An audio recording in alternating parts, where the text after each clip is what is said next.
mystère de l'Ascension sera pauvre de sens si nous y pensons seulement en termes d'élévation au ciel du Seigneur Jésus ou de son adieu à la terre. Ce serait réducteur si nous le prenons comme fin de la carrière terrestre d'un habitant du ciel. En réalité, l'ascension du Seigneur contient de nombreux mystères qui doivent être pris en compte si nous voulons en voir une idée plus précise.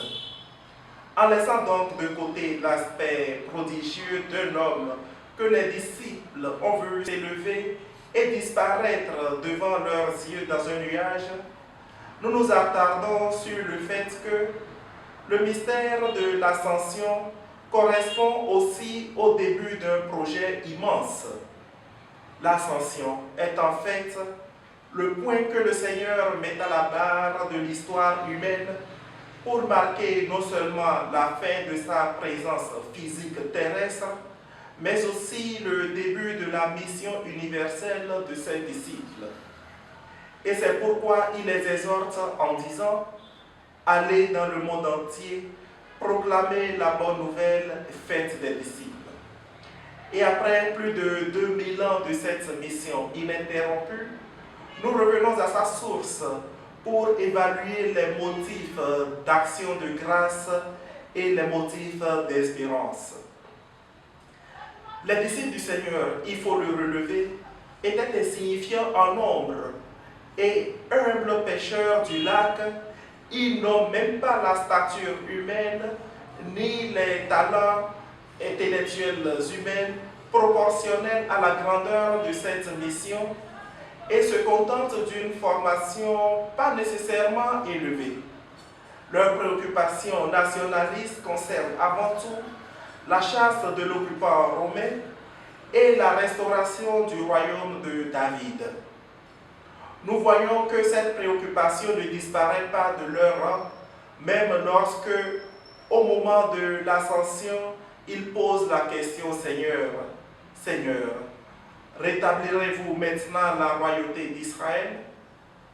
En effet, quand on se souvient de la rapidité avec laquelle les disciples se dispersent après l'arrestation du maître Agestébani, on se demande quel courage ils auraient devant l'épée du persécuteur.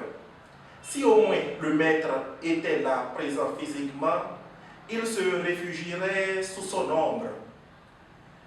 Mais il faut reconnaître que dans de telles circonstances, les disciples humainement n'étaient pas prêts. Mais le Seigneur les motivera. Leur insuffisance devient le motif de leur courage. Et comme à la multiplication des 5 pains et 2 poissons, les disciples se multiplient sur toute la terre. Il faut reconnaître aussi que le jour de l'ascension, le Seigneur guérit ses disciples de 2 maux. Il s'agit de la tentation de construire un royaume terrestre inspiré du modèle de David. Il s'agit aussi de la fuite du monde, c'est-à-dire regarder le ciel et échapper aux réalités du monde. Vivre sa foi, mais sans prise de terre.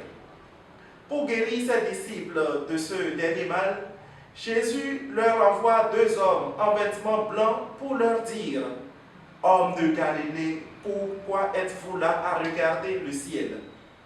Puis Jésus apporte une contribution puissante au renforcement de leur foi en retirant son corps de leur regard afin qu'ils le perçoivent désormais avec leurs yeux intérieurs. Son départ constitue un séjour réel dans la mesure où le mystère de son ascension fait de lui un voisin lointain, un extérieur intime, un présent absent. Sa mort, qui est à l'origine de tout cela, ne lève pas un mur, mais ouvre plutôt une porte. Et toutes les antithèses trouvent leur synthèse dans l'Eucharistie. Ne nous échappons donc pas d'un tel repas qu'il a donné à ses disciples et que les premiers disciples de l'Église primitive appellent la fraction du pain. Et c'est vraiment l'Eucharistie du Seigneur qui manifeste sa présence parmi nous. C'est à l'Eucharistie que Jésus envoie ses disciples en mission. Mais aujourd'hui, à qui s'adresse le discours de l'envoi en mission de Jésus? Aux papes, aux évêques, aux prêtres et aux missionnaires? Bien sûr que oui, mais aussi à chaque baptisé, parce que nous sommes tous par le baptême prêtres, prophètes et rois. Il ne faut donc pas s'inquiéter et démissionner. Et il faut aussi relever que l'homme à évangéliser n'est pas nécessairement à l'autre bout du monde ou dans le village le plus lointain. Il est notre prochain, notre voisin a besoin aussi de l'évangile de Jésus, de l'évangile et de notre témoignage de vie. Si là où nous nous trouvons, nous sommes capables de proclamer l'évangile, nous sommes alors témoins du Christ et sommes missionnaires.